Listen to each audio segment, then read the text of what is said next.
Pour connaître notre congrégation, il faut en connaître les fondateurs, Monseigneur Marcel Lefebvre et sa sœur, Mère Marie-Gabrielle.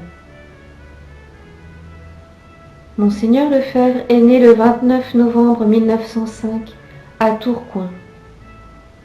Ayant suivi ses études au séminaire français de Rome, il est ordonné prêtre en 1929. Il entre ensuite dans la congrégation des Pères du Saint-Esprit. Après avoir été missionnaire au Gabon, directeur de séminaire, évêque puis archevêque de Dakar, délégué apostolique du Saint-Siège pour toute l'Afrique francophone pendant 14 ans, il est supérieur général de sa congrégation des Pères du Saint-Esprit lors du Concile Vatican II, auquel il participe parmi les défenseurs de la doctrine de toujours.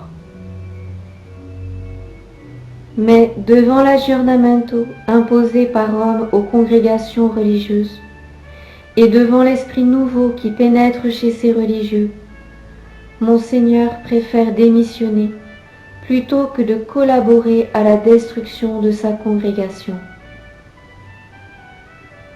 Amené par la providence et la demande de plusieurs séminaristes à fonder une fraternité sacerdotale, il désire aussi la fondation pour l'avenir d'une congrégation religieuse. Dieu bénit le désir de son serviteur et, en octobre 1973, 2 jeunes filles arrivent à Écône avec le désir de faire partie de la congrégation des Sœurs de la Fraternité Saint-Pédis, alors que rien n'est encore organisé. Monseigneur s'adresse à sa sœur, Mère Marie-Gabrielle, pour former ces jeunes aspirantes à la vie religieuse.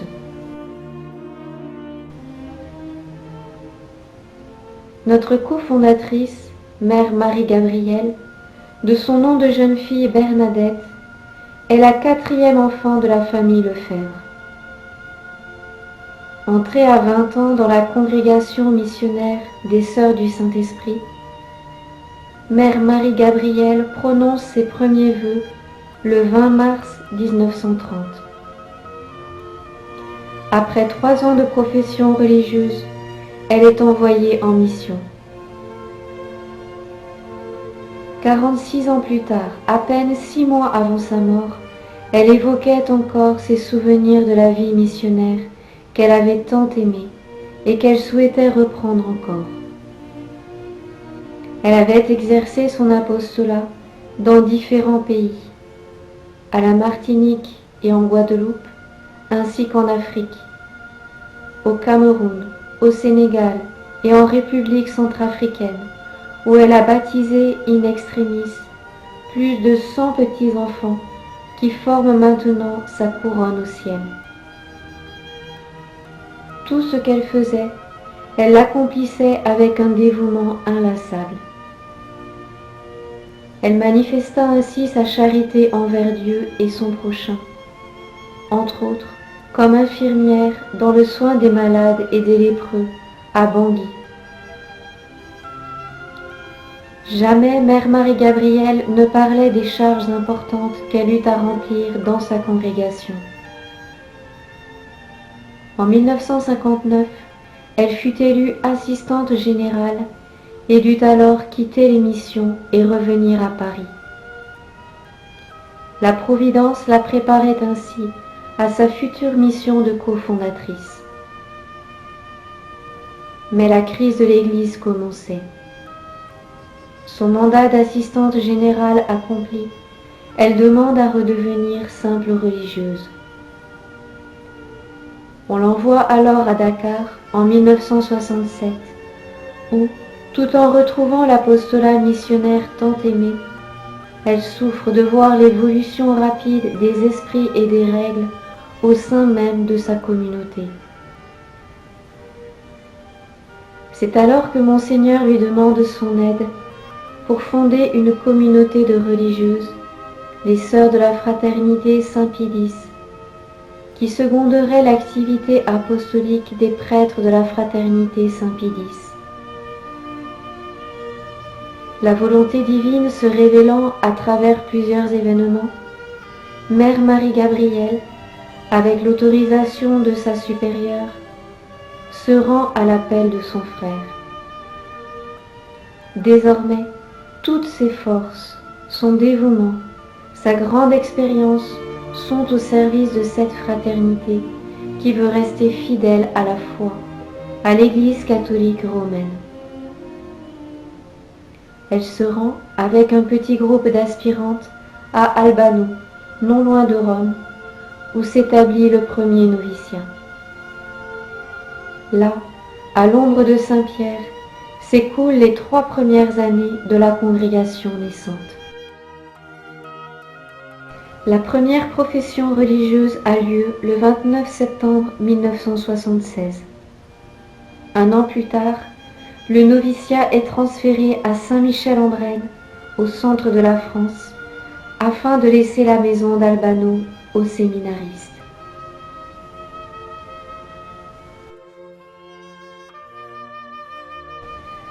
Toute aspirante, âgée de 18 à 30 ans, est guidée par une intention droite, possédant un esprit saint et une santé suffisante, peut être admise dans la congrégation. Elle entre alors dans un noviciat pour se préparer à la vie religieuse. Actuellement, la congrégation possède 4 noviciats. Celui de langue française à Ruffec-le-Château, en France. Celui de langue allemande à Göffingen, en Allemagne. Celui de langue anglaise à Brouwerville, aux États-Unis. Et celui de langue espagnole à Pilar, en Argentine. Qu'y font les sœurs? Elles se préparent à leur futur apostolat d'auxiliaire des prêtres. Postulantes et novices, leur temps est partagé entre la prière, le travail manuel et l'étude. La journée commence de bonne heure près de notre Seigneur au tabernacle. Prime, oraison et sainte messe se suivent et jettent lumière et chaleur sur toutes les activités de la journée. Après le petit déjeuner, le ménage quotidien est fait, puis chacune se donne à des travaux manuels, suivant les nécessités de la maison et les connaissances à acquérir. Cuisine, couture, jardinage, entretien du linge, bricolage, etc. Toutes choses qui sont bien nécessaires ou utiles dans la vie et qui rendront service plus tard dans les prieurés. Ensuite, dans la matinée, des cours et temps d'études nourrissent les intelligences. Catéchisme, écriture sainte, histoire de l'Église, magistère et traité de l'Église, liturgie et latin font partie du programme. Les connaissances apprises en cours ou à l'étude doivent être approfondies dans la prière afin de rendre la foi vivante et d'imprégner toute la vie quotidienne. Chaque jour, en plus de l'oraison du matin, les sœurs font une heure d'adoration devant le Saint-Sacrement. Cette heure de présence auprès du tabernacle est une heure de réparation pour les outrages faits à notre Seigneur dans son divin sacrement, et de prière pour les prêtres, les évêques, le pape, pour toutes les personnes consacrées à Dieu. Comme le dit Monseigneur dans nos constitutions, elles participeront ainsi plus intimement à la passion de notre Seigneur. Elles s'uniront à la Mère de Jésus dans sa compassion.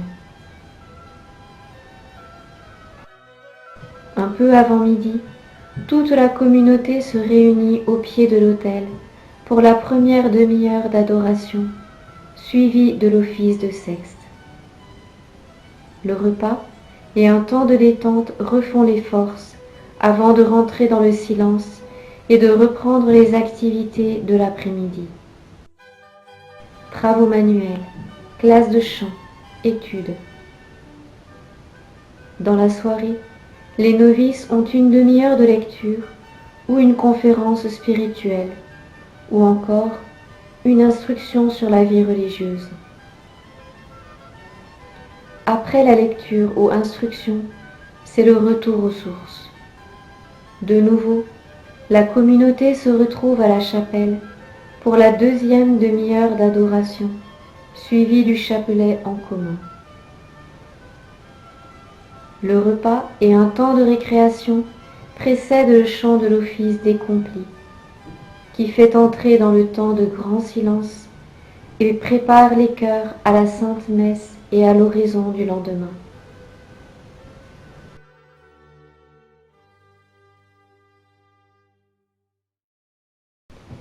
Les 6 mois de postulat permettent à l'aspirante d'étudier de plus près sa vocation avant la prise d'habit qui marque le début des 2 années de noviciat.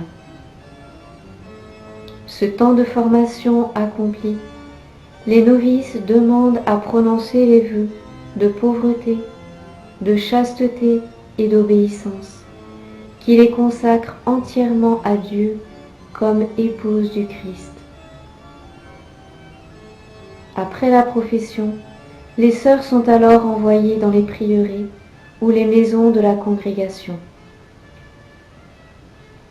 Notre congrégation compte actuellement 28 maisons sur les 5 continents. Durant leurs années de formation, les postulantes et novices apprennent à s'imprégner de la spiritualité de la congrégation telle que l'a voulu notre vénéré fondateur, Monseigneur Lefebvre.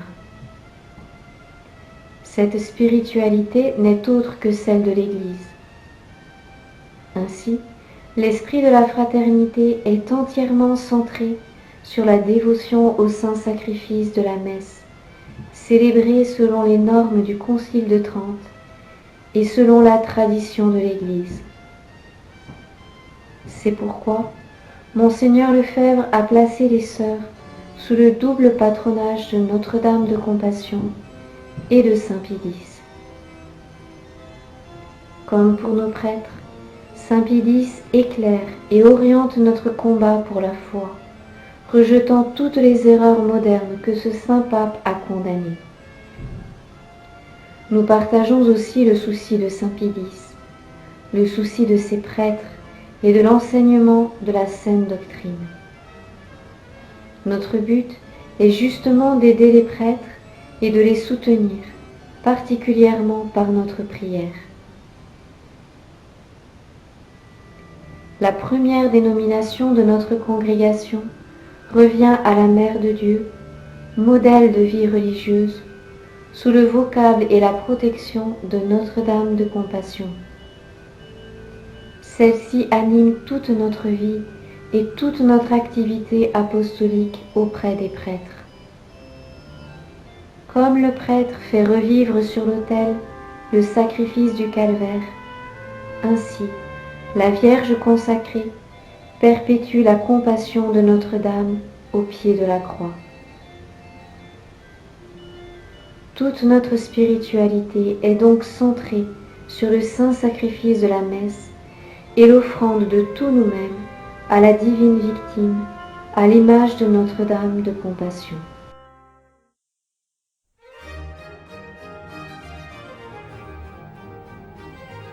Filles de 2 missionnaires, les sœurs de la fraternité Saint-Pie-X auront l'esprit missionnaire, non seulement par leurs prières et leurs sacrifices, mais encore par les œuvres.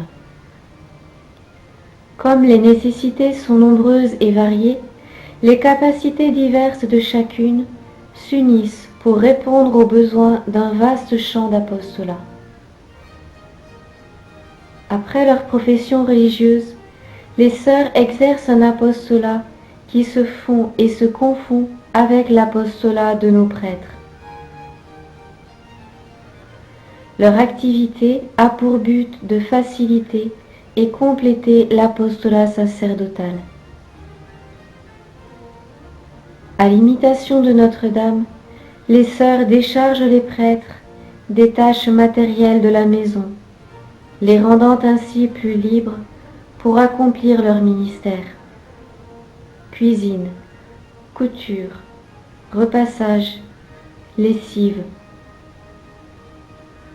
Dans beaucoup de prieurés, elles prennent ainsi en charge la sacristie et s'efforcent de rendre plus digne le culte liturgique.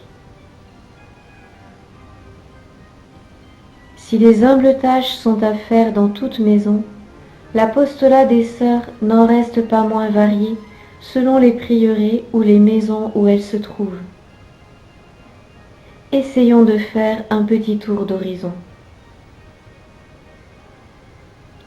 La maison mère de la congrégation, située à Saint-Michel-en-Brenne, en France, est aussi le siège du catéchisme par correspondance Notre-Dame de Fatima. Cette œuvre regroupe 8 années d'instruction religieuse.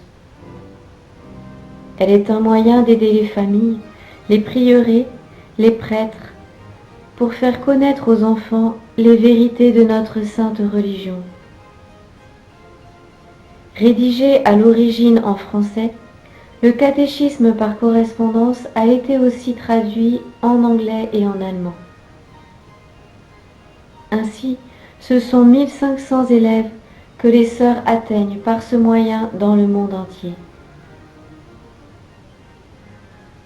Pour disposer les âmes à recevoir avec abondance la grâce dispensée par les sacrements, les mouvements de jeunesse tiennent une place irremplaçable. Les sœurs assurent le secrétariat de la croisade eucharistique pour la France depuis la maison mère et dirigent diverses associations d'enfants de Marie aux États-Unis, au Gabon, en Argentine, en Australie. Chaque année, elles organisent une quinzaine de camps pour enfants sous tous les cieux. Ces camps sont l'occasion pour plus de 700 filles et adolescentes de pratiquer une vraie vie chrétienne à travers toutes les activités de la journée. Prières, jeux, chants, travaux manuels, services, dans la joie et un bon esprit d'équipe. Les sœurs complètent aussi l'apostolat sacerdotal par les œuvres qui conviennent aux religieuses dans les paroisses. Ainsi, quand une école primaire est jointe au prieuré où se trouvent les sœurs, elles y donnent au minimum les cours de catéchisme, qui est la première matière enseignée comme il convient dans une école intégralement catholique.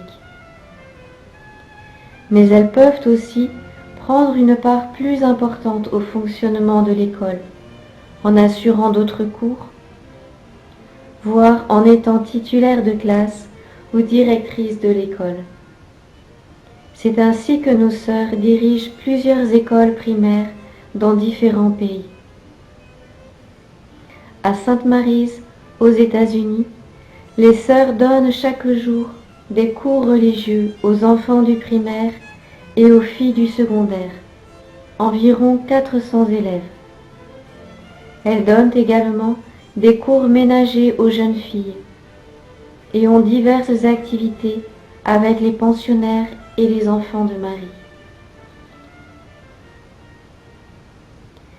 Dans les maisons de retraite spirituelles, comme au prieuré Notre-Dame du Pointet et à Gâtine, les sœurs sont là pour accueillir les retraitantes.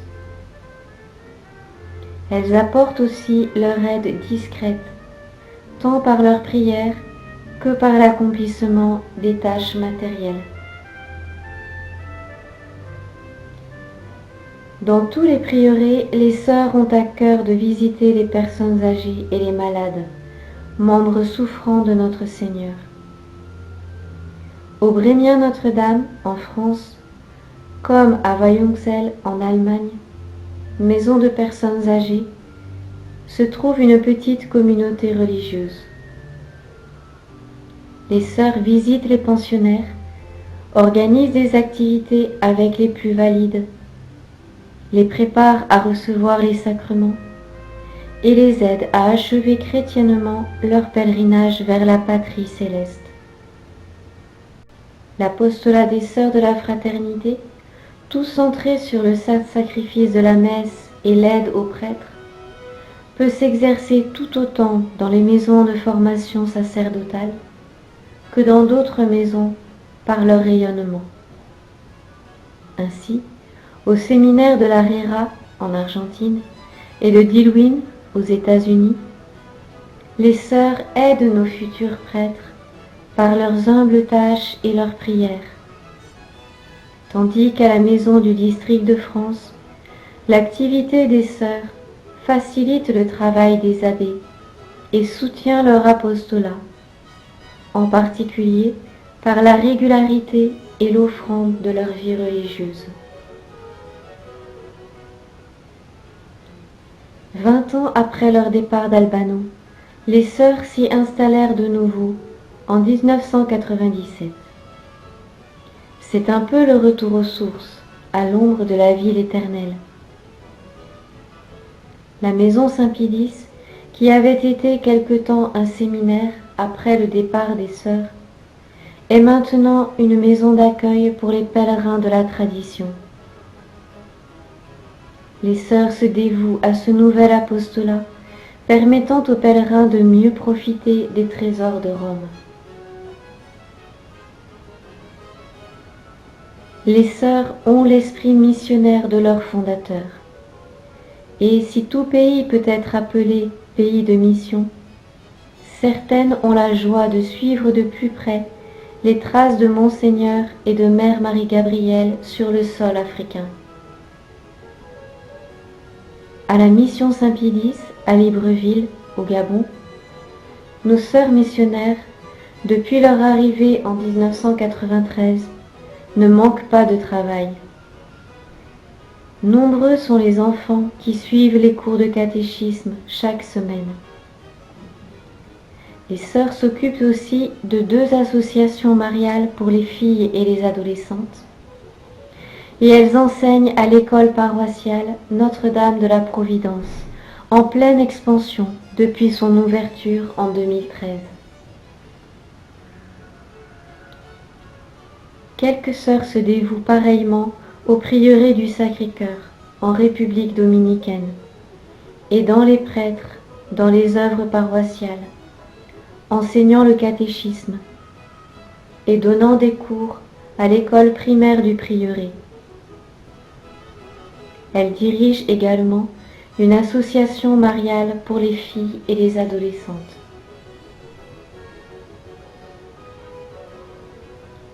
Les sœurs pourraient aussi, éventuellement, s'occuper de dispensaires ou d'écoles ménagères. Telles sont les différentes fonctions qu'elles assument de leur mieux. Vivant elles-mêmes de Dieu, unies intimement à lui, les sœurs ont à cœur de le donner, de le faire connaître et aimer de toutes les âmes. Toutes ces tâches, qu'elles soient humbles et effacées, ou plus directement apostoliques, les religieuses s'efforcent de les accomplir avec le même amour, le même esprit de sacrifice. Rien ne sera petit ni insignifiant dans leur vie, tout sera grâce et les sanctifiera, disent les constitutions. Dans les prieurés, les sœurs gardent les mêmes exercices de piété qu'au noviciat, car c'est l'union à Dieu qui confère la véritable efficacité à tout apostolat. Selon la parole même de notre Seigneur, la moisson est abondante, mais les ouvriers sont peu nombreux. Oui, les ouvriers sont trop peu nombreux.